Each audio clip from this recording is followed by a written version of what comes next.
Hi, my name is Audrey Sullivan, and my brother didn't just betray me, he tried to erase me. He dragged me into court, accusing me of stealing the inheritance from our late father. He told anyone who would listen that I had manipulated Dad, that I had taken what was meant for him. He painted himself as the victim, the rightful heir. And worst of all, he convinced our own mother to stand beside him. But when the judge asked for proof, I didn't beg. I didn't cry. I didn't plead for their sympathy. I brought the truth and the truth.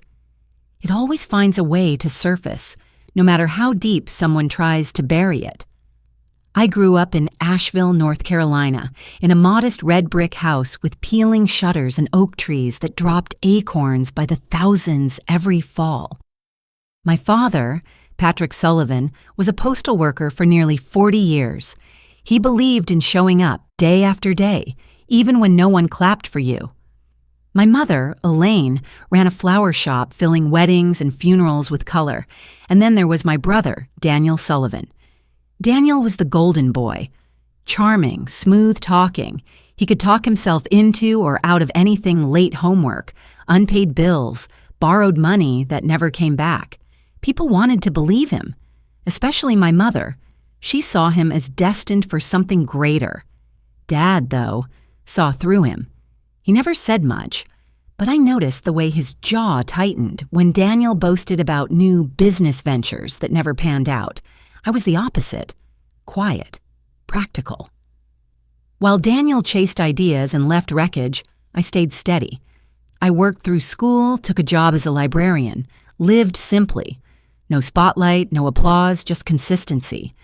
When Dad got sick, lung cancer that drained him over 2 long years, it was me who sat by his bed each night, reading him the newspaper, holding his hand through treatments, making sure he ate even when he didn't want to.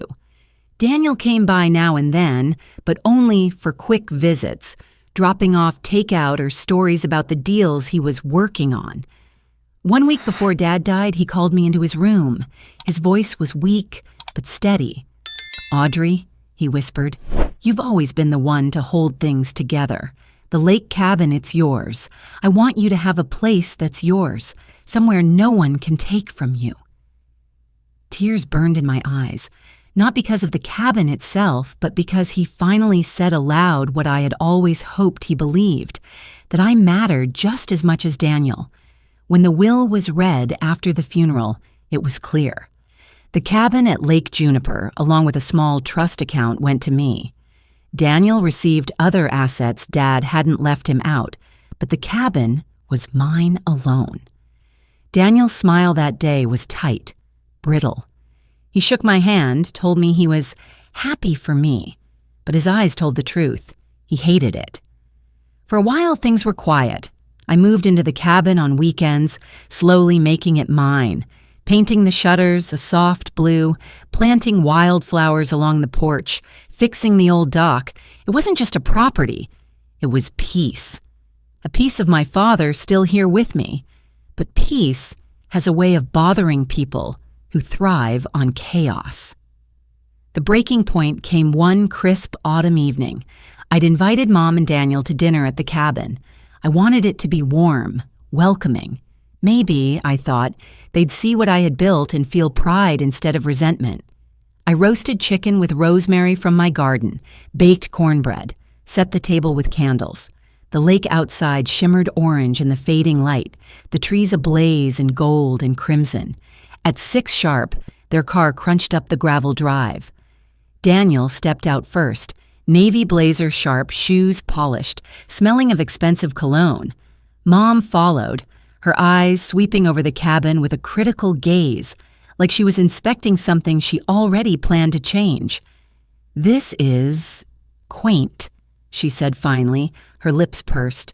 "I suppose it'll do for now." I swallowed hard and smiled anyway.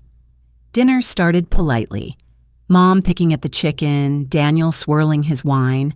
But halfway through the meal, Daniel leaned back in his chair, a smirk tugging at his lips. "You know, Dad always told me this cabin was meant for me," he said casually, like dropping a stone into still water.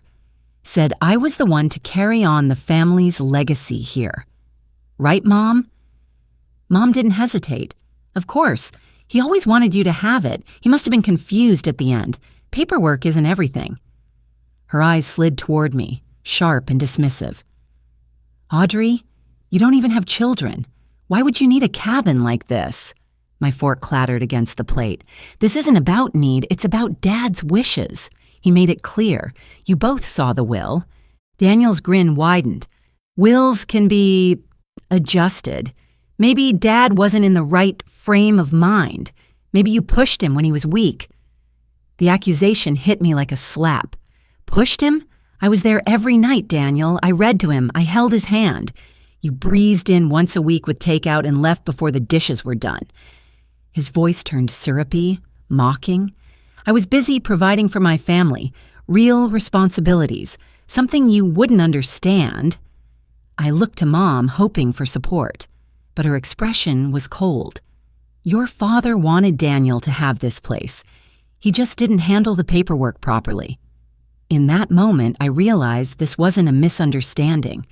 It was a deliberate rewriting of history.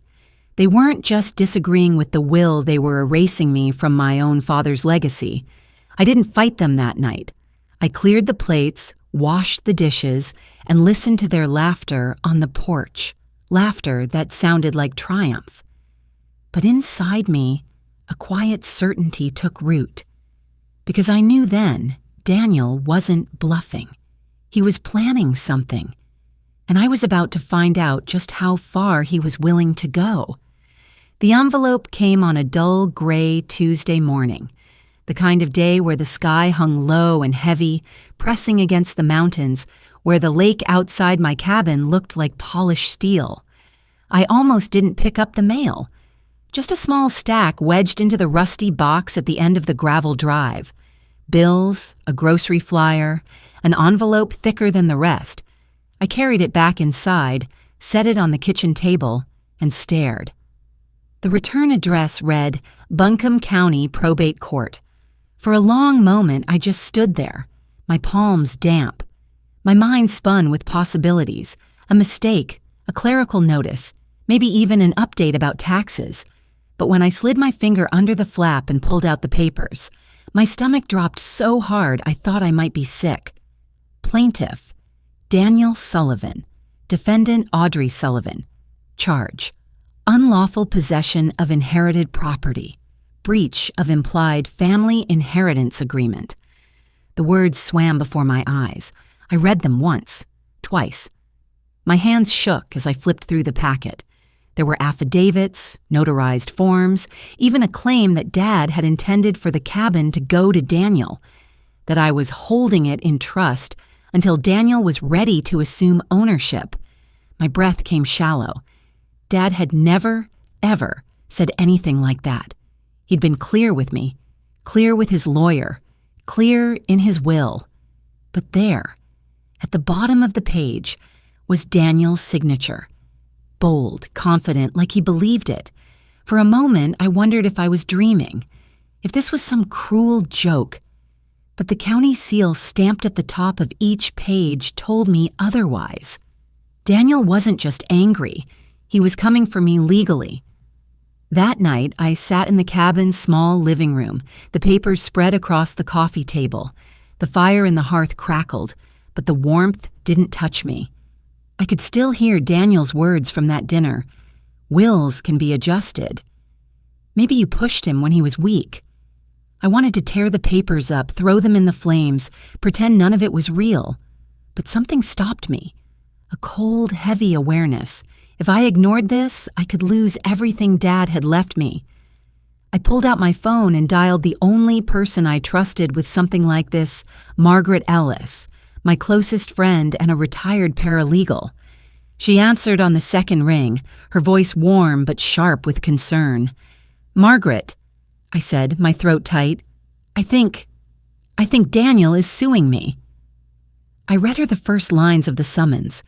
Silence stretched across the line. Then she said, "Audrey, listen to me carefully. This isn't a misunderstanding. This is fraud. If he's filed those claims, he has something forged documents, falsified testimony, maybe both. You can't take this lightly. You need evidence. Everything you can find." Her words hit me like a hammer. I had thought of Daniel's bitterness as family drama, ugly but containable. But this was war. The next morning, I drove into Asheville, the courthouse looming pale and solemn through the mist. I parked across the street from the law office listed on the papers, Talbot and Green, attorneys at law. A brass plaque gleamed on the door, polished daily to reassure clients of its legitimacy. The receptionist looked up from her desk as I entered. "Can I help you?" I held out the summons. My voice was steady, though my hands clenched tight around the folder.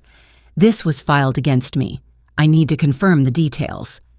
She scanned it, then clicked rapidly at her keyboard.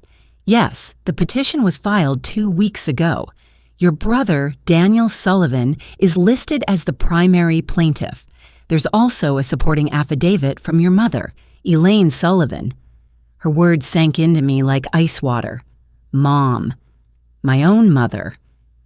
Before I could speak, a man in his early 30s emerged from a back office tie, askew, coffee in hand. "I can give you a brief explanation," he said. "I'm not here to advise you, but I can clarify the filing." We sat in a cramped office that smelled faintly of stale coffee and copier toner. He flipped through the summons, his expression calm, detached. "Your brother claims there was an informal agreement within the family," he said, "that the property was always intended for him, and you were simply holding it temporarily." "That's a lie," I snapped. "There was never any agreement." He shrugged slightly, like it wasn't his problem. "Then you'll need to prove that. The court doesn't accept emotion-only evidence." I clenched my jaw. Why would my mother sign something like this? She knows what Dad wrote in his will. He hesitated, then said, "Sometimes in family disputes, people rewrite the past to suit their needs. If there's a forged lease or notarized document, you'll need to disprove it." Driving home, my hands were white-knuckled on the wheel. Mom's name echoed in my mind. She hadn't just stood silently by Daniel's side at dinner. She had signed her name onto this lie. Back at the cabin, I searched through drawers, files, boxes, mortgage receipts, tax records, the original copy of Dad's will, notarized and dated. I stacked them on the table, my hands moving fast, frantic. But the deeper I dug, the more I realized this wasn't going to be enough, because Daniel wasn't just rewriting history, he was planting new evidence. At midnight, as I sifted through unopened mail, I froze. A white envelope addressed not to me, but to Daniel Sullivan at my cabin's address. My stomach twisted as I tore it open. A bank statement, Daniel's account, and on it my cabin listed as his legal residence. I drove straight to the local bank branch the next morning, the paper clutched tight in my hand. The teller, a young man with nervous eyes, frowned when I explained. He checked his computer. "According to our records, Daniel Sullivan's address is this cabin," he said. "It was verified last month with a notarized lease agreement." My heart pounded. "A lease agreement? I never signed anything. This is my property." He hesitated, lowering his voice. "The form was signed by an Elaine Sullivan. That's your mother, correct?" The world tilted beneath me. "Yes, but she doesn't own the property. I do." He looked uncomfortable, but he didn't back down. "I'm sorry. In cases of family disputes, things like this happen." I left without another word, the statement burning hot in my hands. My own mother had signed a false lease, placing Daniel in my cabin on paper. Piece by piece, they were building a case to strip me of what Dad had given me. That evening, I called Margaret again. My voice shook as I told her about the bank, about the lease, about Mom's signature. "This isn't just Daniel," she said grimly. "Your mother's orchestrating it too. Audrey, you need to dig deeper. Emails, phone records, witnesses, anything that proves Daniel never lived there. Because if you don't fight back, they'll walk away with everything." Her words settled like lead in my chest. I sat alone in the cabin, the lake outside dark and still. On the mantel above the fireplace sat an old photo of Dad, taken the summer we'd rebuilt the dock together, His hand rested on my shoulder, his eyes crinkled with pride. I whispered to the photo, my throat tight. "I won't let them take this from me, Dad. Not this time." But as I stared at the stack of forged papers and false signatures, one thought gnawed at me. If Mom and Daniel were willing to fake a lease agreement now, what else had they changed in the past? And then it hit me, the inheritance itself. Years ago, after Dad died, Daniel had walked away with a far larger share than I'd expected. I was told it was because of a filing error, that my name had been omitted in one draft of the will. At the time, grief had kept me from questioning it. But now? Now I wondered if that error had been deliberate. And if so, this battle wasn't just about the cabin, it was about years of deception, a trail of betrayal stretching back further than I had ever dared to imagine. I didn't sleep that night. Every time I closed my eyes, I saw the thick envelope, the court seal, Daniel's signature bold and arrogant at the bottom of the page.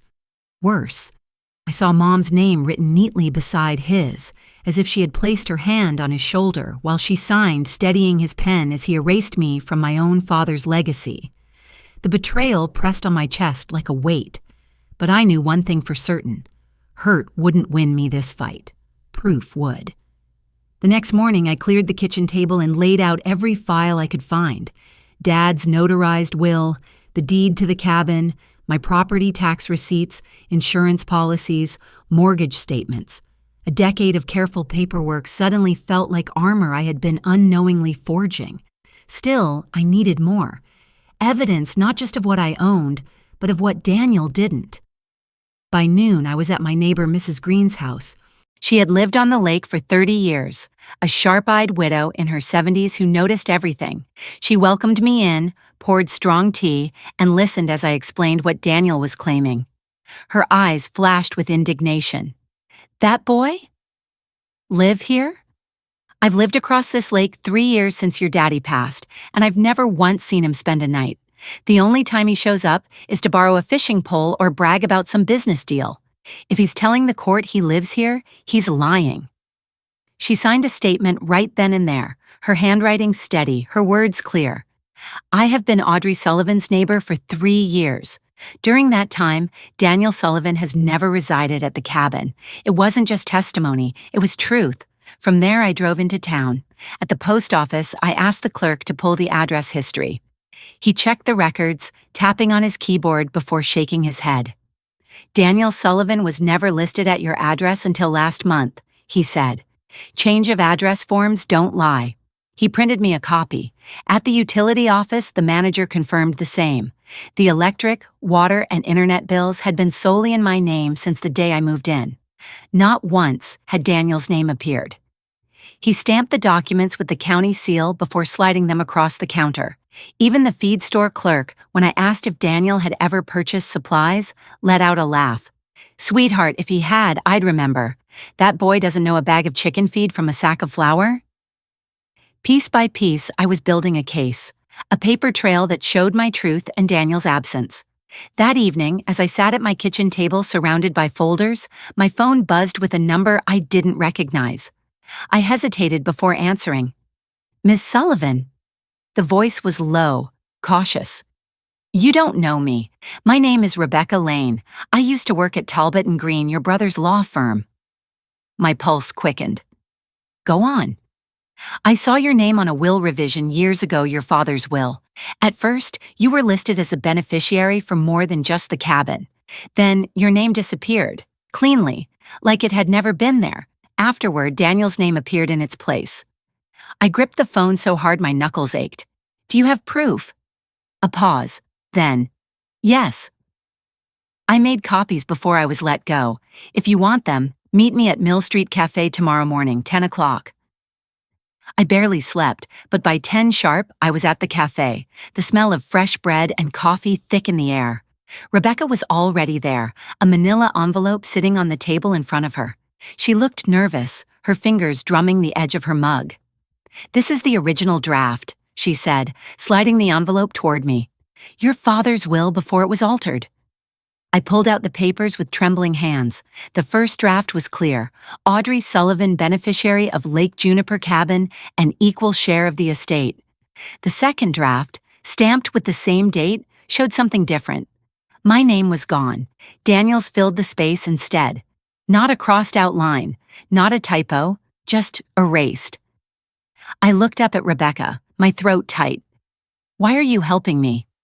Her eyes softened. "Because what happened wasn't right. I remember the day your mother came into the office. She spent hours behind closed doors with the senior partner. When she left, the draft had changed. If I'm called to testify, I will." I thanked her again and again until she finally chuckled. "Just win. That'll be thanks enough." By the end of the week, my kitchen table looked like a war map. Deed and mortgage records proving I purchased and maintained the cabin. Utility bills and postal history proving Daniel never lived there. Witness statements from Mrs. Green, the mail clerk, the feed store owner. The original will draft showing my inheritance erased. The bank's false lease signed by my mother, not me. Margaret came by one evening, her sharp eyes scanning the piles. She flipped through the will drafts and let out a low whistle. "This is damning, but Audrey, they'll try to paint you as cold, ungrateful. We need to show the times you supported Daniel when you helped him, when you gave instead of refused." Her words lit a memory. I went to the old box I kept under my bed and pulled out a folder. Inside was a check stub, the $5,000 I had used 3 years earlier to clear Daniel's credit card debt. Next, an email chain introducing him to a friend who'd offered him a steady job. He'd never even replied. I laid them on the table. This isn't about me turning my back on family. It's about them crossing a line they can't uncross. Margaret nodded slowly. "Exactly. You're not fighting out of spite. You're fighting for dignity. That matters." That night after she left, I stepped out onto the porch. The moon hung low, silver light spilling across the lake. The lavender bushes along the edge of the yard swayed in the breeze, releasing their scent like a quiet promise. I wrapped my arms around myself, breathing it in. For a moment, it was almost enough to believe this was still my safe place, untouched by lies and courtrooms. But I knew better. This wasn't just about a cabin. It wasn't even just about an inheritance. It was about being erased, about being told over and over that I didn't matter, not as much as Daniel, not as much as the son, the golden child. And now, for the first time, I had proof that their favoritism wasn't just emotional. It was deliberate, legal, documented. This wasn't one betrayal. It was a trail, and it started years ago, and I was ready finally to follow it all the way to the end.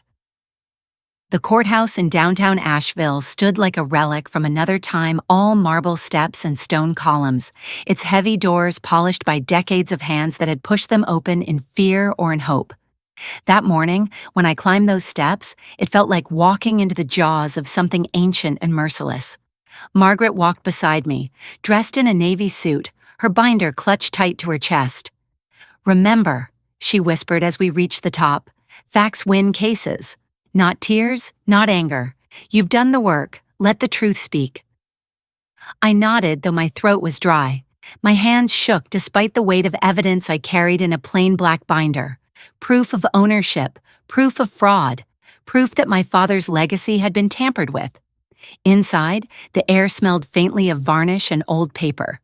The bailiff's voice echoed through the hall as he called out cases. And then, case number 2247. Daniel Sullivan versus Audrey Sullivan. My stomach clenched. We filed into courtroom 3B. The walls were paneled in dark wood. The flag drooped slightly behind the judge's bench. The man himself, Judge Halverson, was tall, silver-haired, with a calm, unreadable face. Daniel was already seated at the plaintiff's table. He wore a tailored gray suit, hair slicked back, a leather briefcase at his side as if this were a business negotiation rather than an attempt to gut his sister's life. Mom sat directly behind him, pearls at her ears, her posture rigid. She didn't even look at me. When the judge adjusted his glasses and spoke, his voice was steady but heavy with authority. Plaintiff alleges unlawful possession of inherited property and breach of implied family inheritance agreement. Defendant contests on grounds of sole ownership and fraud. We will begin with opening statements. Daniel's lawyer, a man named Talbot, rose smoothly. His voice was trained, practiced, oiled with false reason. My client, Daniel Sullivan, comes before this court with great reluctance. Family should not be divided in this way, Your Honor. But my client has been forced to act because his sister has unjustly deprived him of property their late father intended for him. This cabin was promised, informally but unequivocally, as Daniel's inheritance. Ms. Sullivan's refusal to honor that agreement has left my client without stability, without a rightful legacy. We simply ask that the court recognize the promise that was always intended. He sat down, confident. The judge turned to me. Defense? Margaret rose, her voice clear and sharp. Your Honor, the defense will show that there was no such promise, no such agreement. We will present deeds, mortgage records, utility statements, and sworn testimony that prove Daniel Sullivan never resided at the cabin in question. Furthermore, we will show deliberate misrepresentation and alteration of legal documents by the plaintiffs. This case is not about family misunderstanding. It is about fraud. The judge's eyes flickered, interested. He nodded. Proceed.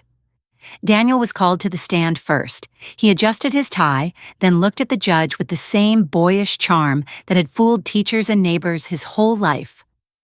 My sister and I were always close growing up. He began smoothly. When I lost my job last year, she told me I could come stay at the cabin until I got back on my feet. She said Dad wanted me to have it anyway, eventually. But when I arrived, she refused to let me in. I slept in my car that night, Your Honor. He paused, letting the silence linger. This isn't about money for me. It's about family, about a promise. Behind him, Mom dabbed at her eyes with a handkerchief. Margaret leaned toward me and whispered, Don't react. Let him dig his own hole. When cross-examination began, she stood, her expression calm. Mr. Sullivan, you claim you lived at the cabin? Yes. She slid a stack of papers onto the evidence table. Then perhaps you can explain why every utility bill for the last 3 years bears only my client's name. Not once does yours appear. Daniel's jaw twitched. She controlled the accounts. And the postal records? Margaret continued, holding up a certified statement. The change of address form listing you at the cabin was filed only last month. How do you explain living somewhere with no mail for 3 years? Then it was my turn. Margaret guided me gently through each piece of evidence. The deed, Your Honor, she said, holding up the stamped document. Purchased solely by Audrey Sullivan, signed and filed 3 years ago. Mortgage statements, I added, my voice steady. Every payment from my account. Utility bills, tax receipts, insurance policies, all in her name alone, Margaret continued. She then called witnesses. Mrs. Green, who testified she had never once seen Daniel stay overnight. The post office clerk confirming Daniel's name was only recently added. The feed store owner chuckling as he said, If Daniel ever bought feed from me, I'd remember. The man wouldn't know a bale of hay if it hit him. Each testimony chipped away at Daniel's story, leaving cracks too wide to ignore. But the turning point came when Margaret placed 2 documents side by side on the evidence table. Your Honor, these are 2 drafts of Patrick Sullivan's will. One names my client, Audrey, as beneficiary of both the cabin and an equal share of the estate. The other, dated the same day, erases her name and replaces it with Daniel Sullivan. We will hear from a former paralegal who worked at Talbot and Green about how this change occurred. The judge's face darkened as Rebecca Lane took the stand. Calmly, clearly, she recounted the day my mother came into the law office, how the draft changed after her closed-door meeting with the senior partner. Was there any legitimate reason to remove Miss Sullivan's name? Margaret asked. Rebecca shook her head. None. The original draft was clear. The change was deliberate. Mom's face tightened, her lips thin, but she said nothing. Finally, Margaret slid a small recorder onto the evidence table. And lastly, Your Honor, we submit an audio recording made in the courthouse hallway just 1 week ago. The judge listened through headphones. His expression didn't change much, but when he looked up, his gaze was sharper, cutting. It was Daniel's voice, clear as day. "I don't care about the cabin, I just don't want Audrey to have it." The silence that followed was deafening. The judge turned to Daniel. "Mr. Sullivan, do you dispute that this is your voice?" Daniel's Adam's apple bobbed. "No, Your Honor, but—" "No further explanation needed," Judge Halverson said curtly. By the time both sides rested, the air in the courtroom was heavy, almost suffocating. Daniel sat rigid, his confidence drained, Mom stiff beside him. I sat at the defense table, my binder closed, my heart pounding but my voice steady. Judge Halverson looked over the evidence once more, his expression unreadable. "I will review the testimony and documents and issue a written decision within 30 days. Court is adjourned." The gavel struck. The sound echoed like thunder. As we filed out, I passed Daniel in the hallway. For a moment, I searched his face for the brother I had once loved, the boy who used to race me down to the lake in summer, who laughed until cried when we tipped over the canoe. But that boy was gone. His eyes slid past me as if I were no one at all. Outside, the autumn air was sharp and cool, smelling faintly of pine and rain. Margaret touched my shoulder. "You were steady clear. That matters," she said. "They'll try to settle now. Don't be surprised if you get a call." "I don't want a settlement," I said quietly, watching the clouds shift above the courthouse dome. "I want the truth on record." Margaret smiled faintly. "Then we keep going." That night, back at the cabin, I opened my binder once more. Each page was a piece of my life deeds, receipts, testimony, not just defense, a history. And I made myself a promise, no matter what the judge decided, this would not end with me erased. Winning the case didn't feel the way I thought it would. There were no fireworks, no grand celebrations, just me. The next morning, standing in my kitchen as the coffee brewed, the same way it had every morning before.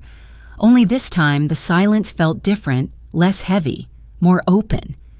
The cabin was mine. Legally, finally, undeniably mine. The papers were signed, the decision filed, the case closed. But the ache in my chest wasn't so easily settled, because while the court had given me back my father's gift, it had taken away something else, the last fragile thread tying me to the family I once thought I had. In the weeks that followed, Mom stopped calling altogether. The last words I'd heard from her still rang in my ears. Family should come before property. I wondered if she ever realized she had chosen property over family when she stood with Daniel against me. Dad would have been devastated, I thought. He had always believed in keeping things steady, even when he was too tired to say it aloud. He would have hated seeing Mom and Daniel twist his words, his legacy, into weapons. Dad's absence was sharper now than it had been the day of his funeral, because at least back then, I still had the illusion of family. Now I had only a house full of echoes. One afternoon, I received a single text from Mom. Just 3 words. "Take care of yourself." I didn't know if it was meant as kindness or dismissal. Maybe both. Daniel was gone within a month. Word spread quickly in a small town he'd sold his car, packed what little he had left, and moved to Florida. No forwarding address, no apology, no explanation. Just gone. At first, the silence was a relief. No more legal threats. No more summons at the door. No more waiting for the next betrayal to drop like a stone into my life. But silence has a way of amplifying the hurt. Some nights, I'd sit on the porch and remember Christmas mornings from childhood, Daniel and I racing to tear open our presents, the scent of Mom's cinnamon rolls filling the kitchen, Dad's chuckle as he tried to record it all on his old camcorder. Those memories felt like they belonged to someone else's family now, a family I no longer recognized. I threw myself into the farm work. The lavender didn't care about lawsuits. The hens still needed feeding at dawn. The fence still sagged and had to be mended. The lake still shimmered gold at sunset, daring me to notice beauty even when my heart ached. Martha Green, my neighbor, came by often. Sometimes she brought baked goods. sometimes just herself and a folding chair for the porch. We'd sit in silence watching the water. She had lost her husband years ago and seemed to understand the language of absence better than anyone. One evening, as we watched the sun sink behind the trees, she said, "You know, sometimes winning means losing too." I didn't answer right away, but I knew she was right. I had kept the cabin. I had lost my family. In late November, a letter arrived. The envelope was soft, the handwriting familiar, my cousin Emily. "Audrey," it read, "I'm hosting Christmas this year. I know things are strained, but you're welcome if you want to come. No pressure. Just think about it." I sat with that letter for days. Part of me wanted to go, to prove that I could still sit at a table without bitterness. Another part of me knew the wounds were still raw, that seeing Mom again so soon would be like pressing salt into an open cut. In the end, I mailed Emily a thank you card and declined. Not out of anger, but because I wasn't ready. Healing isn't about forcing yourself back into places that broke you. It's about knowing when to step back. Winter came early that year. Snow dusted the lavender fields, turning them into rows of white lace. The cabin grew quieter, cozier. I used the season to repair the barn roof, repaint the kitchen cabinets, and start something new, a journal. Each night, I wrote down what had happened, not for a book, not for anyone else to read, but for me. Putting the story on paper helped me see it differently. It wasn't just betrayal, it was also resilience. It was drawing a line and saying, this far, no farther. Writing made me realize something else, too. I hadn't lost everything, because slowly, gently, something new was forming. By spring, I began hosting small gatherings at the cabin, neighbors, friends from the farmer's market, a few local artisans. We'd light a fire pit by the lake, share food, tell stories. Sometimes there was music, someone strumming a guitar, children chasing fireflies. It wasn't the family I was born into, but it was a family nonetheless. One that showed up without keeping score, without asking what was in it for them. And in their laughter, in the warmth of their presence, I felt something I hadn't in months: belonging. In February, I saw Daniel once more. It was at the hardware store, of all places. His hair was longer, his suit replaced with a worn jacket. He looked older, smaller somehow. We locked eyes across the aisle. For a moment, neither of us moved. Then he walked over. "I heard about the DA," he said quietly. "They dropped it. No charges." I nodded. I figured. He shifted, his gaze dropping to the floor. "I didn't think it would go that far. Mom pushed for it more than I did." I almost laughed, not because it was funny, but because it was so far from the truth I had lived. But I didn't argue. Instead, I said, "You could have stopped it." "You didn't." He winced. "Yeah, I know." Then he turned and walked away. I didn't chase him. For the first time, I didn't feel the need to. By summer, the lavender bloomed again, rows of purple swaying in the breeze. I stood on the porch, the scent rich and sweet, the sound of bees humming in the warm air. I thought of Dad, of the gift he had left me, not just the cabin, but the belief that I could hold steady even when the world tilted. I still keep the black binder in the cabinet by my desk, not as a trophy, but as a reminder that standing your ground is never easy, a reminder that even when the people closest to you turn against you, you can still build something strong enough to last. And a reminder that healing isn't about going back to how things were, it's about finding peace in how things are now. That evening, as the sun sank low over the lake, I felt something shift inside me. Not a burst of joy, not the sharp relief of victory, but a quiet, steady acceptance. I had lost some things I could never get back, but I had kept the one thing I could not replace: my home and myself. You don't need permission to protect what's yours. You don't need everyone to understand your choices. What matters is knowing you stood your ground with honesty, with courage, with truth. Because in the end, this story wasn't just about inheritance, it was about dignity and the quiet strength it takes to keep what is yours when the world tries to take it away. You don't need permission to protect what's yours. You don't need everyone to understand your choices. What matters is knowing you stood your ground with honesty and with courage. This story isn't just about inheritance. It's about self-respect and the quiet strength it takes to keep your place when even family turns against you. Thank you for watching. If this touched your heart, please like, share, and subscribe, and remember, your dignity, your truth, your home are always worth defending.